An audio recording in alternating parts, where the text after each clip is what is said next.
شهر رمضان الذي انزل فيه القرآن۔ بسم اللہ الرحمن الرحیم۔ محترم ناظرین، 21ویں پارے کا خلاصہ پیش کیا جا رہا ہے، سماعت فرمائیں۔ سورہ روم، اس سورہ کا آغاز ایک پیشن گوئی سے کیا گیا ہے کہ رومی قریب کی سرزمین میں مغلوب ہو گئے اور اپنی اس مغلوبیت کے بعد چند سال کے اندر وہ غالب ہو جائیں گے۔ اس پیشن گوئی میں دراصل دو پیشن گوئیاں تھیں۔ نمبر 1، رومیوں کو غلبہ نصیب ہوگا، نمبر 2، مسلمانوں کو بھی اسی زمانے میں فتح نصیب ہوگی۔ چنانچہ محض چند سال کے اندر ہی، یعنی 624 ہجری یعنی عیسوی کہیں گے، 624 عیسوی میں رومیوں نے ایرانیوں کے سب سے بڑے آتش کدے کی اینٹ سے اینٹ بجا دی۔ یہ وہی سال تھا جس میں مسلمانوں کو میدان بدر میں فتح حاصل ہوئی تھی۔ اس کے 4 سال بعد ایران کا مجوسی حکمراں خسرو پرویز اپنے ہی لوگوں کی بغاوت میں مارا گیا اور اس کے بیٹے نے اصلی صلیب واپس کر کے روم سے صلح کر لی۔ یہ وہ سال تھا جب مسلمانوں کو صلح حدیبیہ کی شکل میں فتح عظیم حاصل ہوئی تھی۔ اس کے بعد آخرت کا مضمون شروع کیا گیا ہے اور مختلف طریقوں سے عقیدہ آخرت کی معقولیت اور ضرورت کو واضح کیا گیا ہے۔ نیز فرمایا کہ اللہ خلق یعنی پیدائش کی ابتدا کرتا ہے، پھر وہی اس کا اعادہ کرے گا، پھر اسی کی طرف تم پلٹائے جاؤ گے۔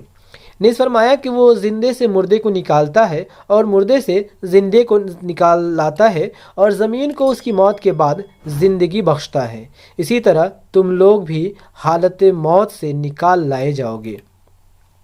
اس سلسلے میں اللہ تعالیٰ کی نشانیاں گنائی گئی ہیں کہ اس نے انسان کو مٹی سے پیدا کیا، انسان کے جوڑے بنائے جس سے وہ سکون حاصل کرتے ہیں، آسمان و زمین کی پیدائش، زبانوں اور رنگوں کا الگ الگ ہونا، رات اور دن کا نظام وغیرہ وغیرہ جو بھی چیزیں ہیں، یہ سب اللہ کی نشانیاں ہیں۔ اس کے بعد بتایا کہ انسان کا فطری دین یہ ہے کہ وہ ہر چیز سے کٹ کر اپنا رخ اللہ کی بندگی کی طرف کر لے اور اس کی طرف یکسو ہو جائے۔ انسان کو توحید کی فطرت پر پیدا کیا گیا ہے۔ اس کی یہ مثال دی گئی ہے کہ لوگوں کا حال یہ ہے کہ جب انہیں کوئی تکلیف پہنچتی ہے تو اپنے رب کی طرف رجوع کر کے اسے پکارتے ہیں، لیکن جب وہ عیش و آشائش میں ہوتے ہیں یا ان کو عیش و آرام کا موقع ملتا ہے تو یکایک شرک کرنے لگتے ہیں، حالانکہ رزق کی کشادگی یا تنگی اور راحت یا تکلیف اللہ کے ہاتھ میں ہے۔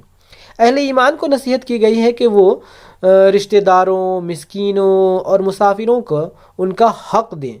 سود کی جگہ زکوٰۃ کی تعلیم دی گئی ہے کہ سود سے مال بڑھتا نہیں ہے، جبکہ زکوٰۃ دینے سے مال میں بڑھوتری ہوتی ہے۔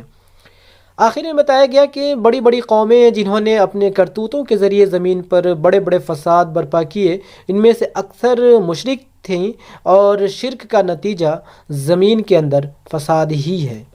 اس کے بعد سورہ لقمان کا آغاز ہوتا ہے۔ اس سورہ کے آغاز میں قرآن حکیم کی حیثیت واضح کی گئی ہے کہ یہ نیکوکاروں کے لیے ہدایت و رحمت ہے جو نماز قائم کرتے ہیں، زکوٰۃ دیتے ہیں اور آخرت پر یقین رکھتے ہیں۔ آخرت کی کامیابی بھی انہی لوگوں کے لیے ہے۔ عرب میں لقمان نام کے ایک حکیم گزرے تھے اور جن کی حکمت و دانش کے قصے عرب میں مشہور تھے۔ ان کا ذکر کر کے بتایا گیا ہے کہ تم خود دیکھو کہ ان کا عقیدہ کیا تھا، یعنی وہ کس چیز کو مانتے تھے۔ فرمایا، یاد کرو جب لقمان اپنے بیٹے کو نصیحت کر رہا تھا تو اس نے کہا کہ بیٹا، اللہ کے ساتھ کسی کو شریک نہ کرنا۔ حقیقت یہ ہے کہ شرک بہت بڑا ظلم ہے۔ انہوں نے والدین کا حق پہچاننے کی نصیحت کی کہ انسان کی ماں نے تکلیف پر تکلیف اٹھا کر اسے اپنے پیٹ میں رکھا اور 200 سال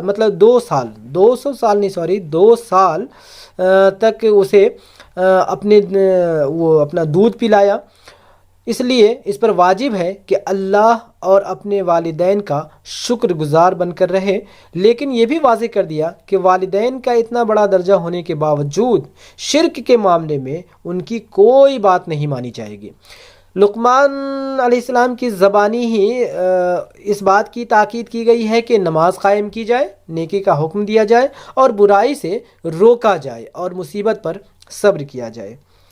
بعض اہم انفرادی و معاشرتی اخلاق کی تعلیم دی گئی ہے، اور لوگوں سے منہ پھیر کر بات نہ کرو، اکڑ کر نہ چلو، اپنی چال میں اعتدال رکھو، اپنی آواز ذرا پست رکھو، یعنی گدھے کی طرح گلا پھاڑ کر باتیں نہ کیا کرو۔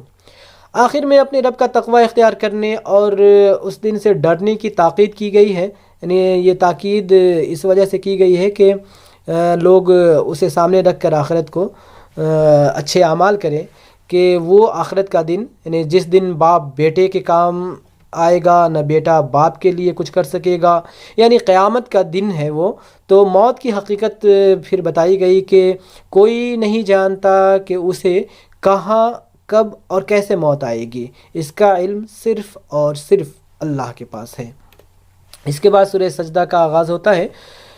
کفار مکہ آپس میں اس قسم کی باتیں کیا کرتے تھے کہ قرآن کو نبی صلی اللہ علیہ وسلم نے خود اپنی طرف سے گڑھ لیا ہے، اور اس کا جو مطلب ان کا جو نبی ہے، نبی ہونے کا جو دعویٰ ہے، یہ سب جھوٹا دعویٰ ہے۔ کبھی کہتے کہ کیا ہم ایک بار مٹی میں رل مل جانے کے بعد دوبارہ اٹھائے جائیں گے؟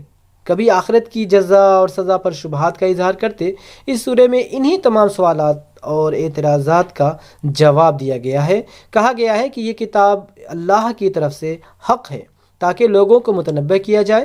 قیامت کے دن مجرموں کا حال بتایا گیا ہے کہ وہ اپنے رب کے حضور سر جھکائے کھڑے ہوں گے اور درخواست کریں گے کہ ہمیں دنیا میں واپس بھیج دو تاکہ اب کی بار نیک عمل کریں۔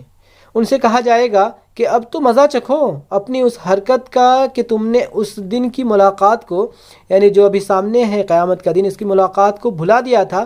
نیک اور فاسق لوگوں کا پھر فرق بتایا گیا کہ دونوں برابر نہیں ہو سکتے۔ نیک لوگوں کے لیے جنتوں کی قیام گاہیں ہیں، اور فسق و فجور اختیار کرنے والوں کا ٹھکانہ دوزخ ہے۔ جب بھی وہ اس میں داخل کیے جائیں گے تو وہاں سے وہ نکلنا چاہیں گے بھی تو اس میں دھکیل دیے جائیں گے، یعنی وہ پھر نہیں نکل سکیں گے۔ خاتمہ کلام پر نبی کریم علیہ الصلوۃ والسلام سے فرمایا گیا ہے کہ یہ لوگ آپ صلی اللہ علیہ وسلم کی باتیں سن کر اور مذاق اڑا کر پوچھتے ہیں کہ حضرت یہ فیصلہ کن فتح آپ کو کب نصیب ہونے والی ہے؟ اس کا انہیں یہ جواب دینے کو کہا گیا ہے کہ فیصلے کے دن ایمان لانا ان لوگوں کے لیے کچھ بھی فائدہ مند نہ ہوگا جنہوں نے کفر کیا ہے، اور پھر ان کو کوئی مہلت نہیں ملے گی۔ سورہ احزاب، یعنی یہاں سے پھر سورہ احزاب کا آغاز ہوتا ہے کہ اس سورہ کے آغاز میں جاہلیت کے اس تصور کو ختم کیا گیا ہے کہ منہ بولا بیٹا سگے بیٹے کی طرح نہیں ہے، اور فرمایا کہ اللہ نے کسی شخص کے دھڑ میں دو دل نہیں رکھے، یعنی انسان کے کسی بھی جسم میں دو دل نہیں ہے۔ نہ اس نے تم لوگوں کو ان کی بیویوں کو جن سے تم زہار کرتے ہو تمہاری ماں بنا دیا ہے، اور نہ اس نے تمہارے منہ بولے بیٹوں کو تمہارا حقیقی بیٹا بنا دیا ہے۔ اس حکم کی ایک وجہ یہ تھی کہ کہیں ایسا نہ ہو کہ منہ بولی اولاد کی وجہ سے میراث دوسرے حقوق میں حقیقی اولاد کا حق مارا جانے لگے، مطلب حقیقی اولاد کو نہ ملے اور انہیں وہ حق دے دیا جائے جس سے ان کا نقصان ہو جائے گا۔ غزوہ احزاب اور غزوہ بنی قریظہ پر پھر تبصرہ کیا گیا ہے کہ یہ دونوں غزوے یکے بعد دیگرے پیش آئے تھے، اور اس موقع پر منافقین کی حقیقت بھی سامنے آ گئی تھی۔ اس لیے غزوے کے موقع پر ان کی موقع پرستی اور عہد پیمان کو توڑنے کی خصلت پر مفصل تبصرہ کیا گیا ہے۔ فرمایا جب ان کا ایک فریق یہ کہہ کر نبی سے رخصت طلب کر رہا تھا کہ ہمارے گھر خطرے میں ہیں، حالانکہ وہ خطرے میں نہ تھے، دراصل وہ محاذ جنگ سے بھاگنا چاہتے تھے۔ ان کے متعلق کہا گیا ہے کہ یہ لوگ خطرے کا وقت آ جائے تو اس طرح